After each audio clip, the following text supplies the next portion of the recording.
handsome. It's very handsome, Zorro. And all your fluff.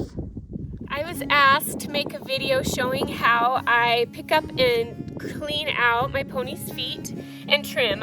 But I'm not going to do a how to trim video. I'm just going to show how I hold them and how I hold my tools and kind of the positions that you might need to get yourself into to comfortably handle their feet since they're so little.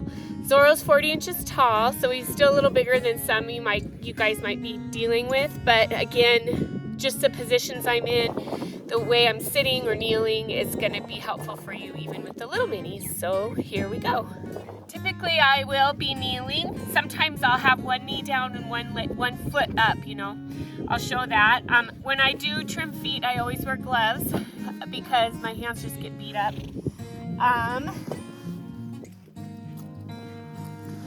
Just a few basic tools. I have my hoof pick, and I'll link below where I get this hoof pick.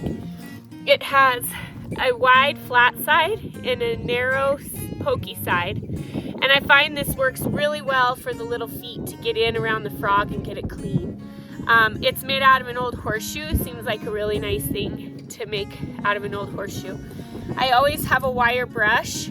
This is just from Steelwork in your farm and ranch store. It's just to make sure the hoof is super clean before I apply any tools. And then just a basic rasp. This is a Bellotta rasp. Here we go with the picking up the feet.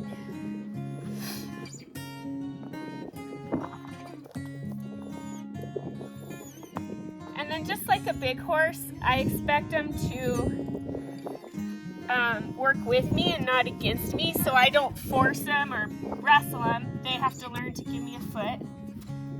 So you can see I will kneel on one leg down and my foot up, and then I can put their knee on my knee, like so. I'll use my brush to clean the surface.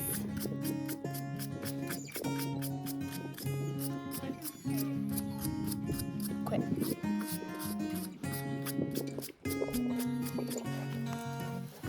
Here's what the hoof looks like when it's all cleaned out and ready to trim. I'm not really going to trim them, but I'm going to show you sort of how I hold the rasp and do that kind of stuff. So again, I have my knee up and his leg on my knee, and then I'll take handle up and I'll go around the edge of the hoof like so. Give it a little roll. And then when I want to make the edge nice and rolled, you can flip your rasp around to get a nice edge on the inside. Flip it around this way and push it to get an edge on this side, like so. And that's just a little bit of rasping. Sorry for the wind. I can't get a good day here, so. Okay, again, I'll show on the front. So there I have I caught a little button right here. Their water chestnut area, that place where there's a little piece of knobby. If you give that a squeeze, usually they'll pick their foot up if they've been trained to. So it's obviously not just automatic. We do have to help them know our language. But I do ask that everybody can pick their own foot up. I'm not going to grab their foot and wrestle it up. Everybody has to learn to hand me a foot and then stand on their own 3 feet while I work. So again, we'll use the metal brush. Be careful because it is sharp and pokey, so be real gentle about this area up above the frog and the heel bulb area. Don't scrub at it with this. Use this on the bottom on the frog and on the hoof here to get the dirt off. And that's for 2 reasons. 1, so you can really see what's going on, and 2, so that you don't dull your tools. Keeping your tools clean is important for keeping them sharp. Here's this cleaned hoof, ready for a little rasping.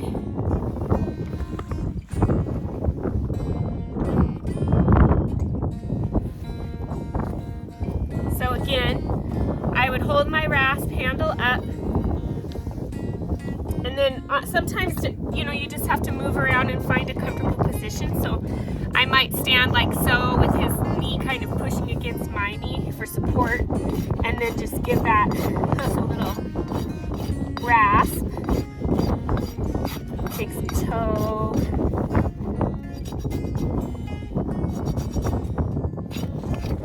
And then again, I would flip my rasp around to do this toe area around it, so I don't leave anything sharp or rough.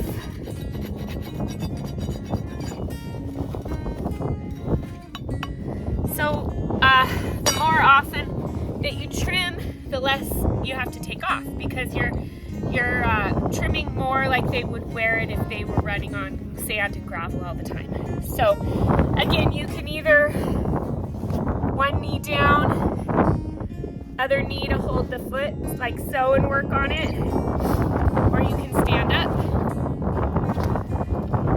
and then push, just rest the knee against kind of the side of your knee.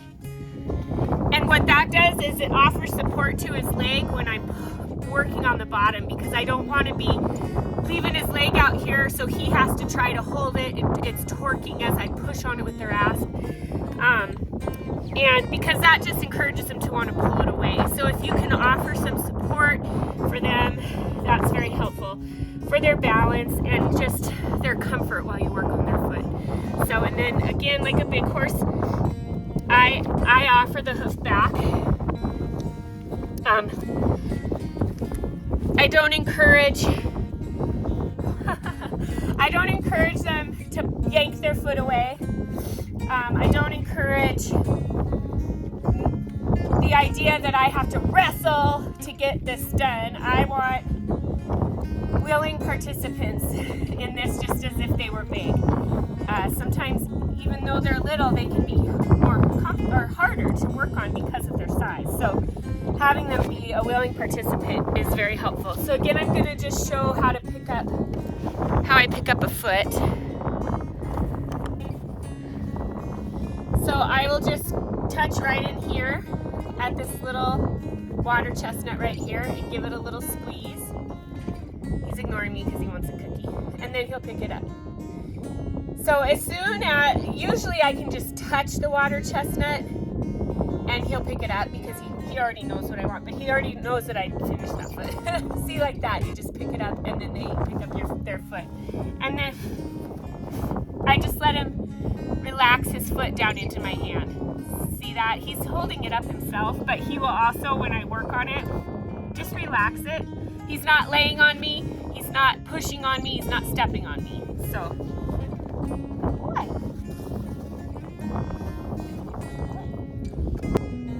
Okay, I'll show on how I do the hinds. Again, you can squat, you can kneel. I ask him to pick his leg up by just giving a little squeeze on the hock, and then he'll pick it up. He has very painful stifle areas, and his lumbar area up above, up in front of his tail gets really sore. So how I handle his hind feet is extremely important for his mental and physical comfort. So I try to keep him fairly low when I work on him, and I be careful about if it's torquing, turning to the side, all those kinds of things. And I do not bring it back this way and then lift it up to here. I don't do that ever for him. If I have to do a little work on the top of the hoof, I'll bring it forward and put it on my hoof stand right here, and that's okay. But he cannot handle having it pulled back and lifted up really high, so I don't do that. So again, I would clean it out, and he'll relax it. He's just always, protecting it. He's worried that it's going to hurt, so he's checking to see what exactly I'm going to do. So clean it out, and then carefully again I use my brush and get all the sand and dirt out. Little bits, if there's little rocks or something that my pick didn't get. And then again, I would take my rasp and I would just rasp around. I usually have to hit the insides more than the outsides, because his back feet tip a little bit to the outside, so he's cow-hocked. I often will just stand up like so for the hinds keeping that hoof really low by my toe and just work on it down here, like this. And for him, I just keep it really low.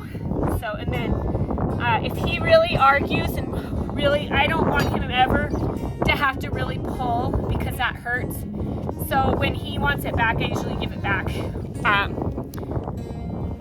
I don't wrestle him.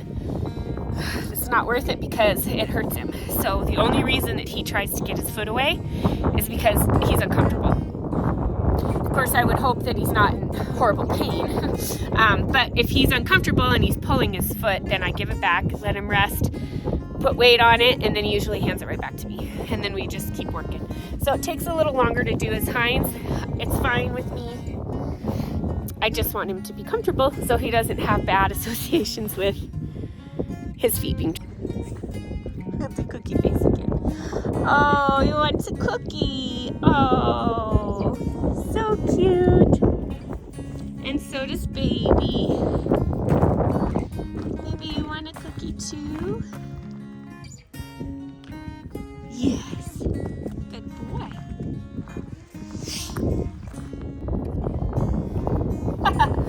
Oliver is racing around bucking. He's really mad that he is not getting videoed. So cute. Funny, but I filmed the other hind, but somehow my phone got put into slow motion. So that video was pretty hysterical. Just saying. Samson, come here. Neighbors were walking by. Yes. Okay, careful. Be careful. No.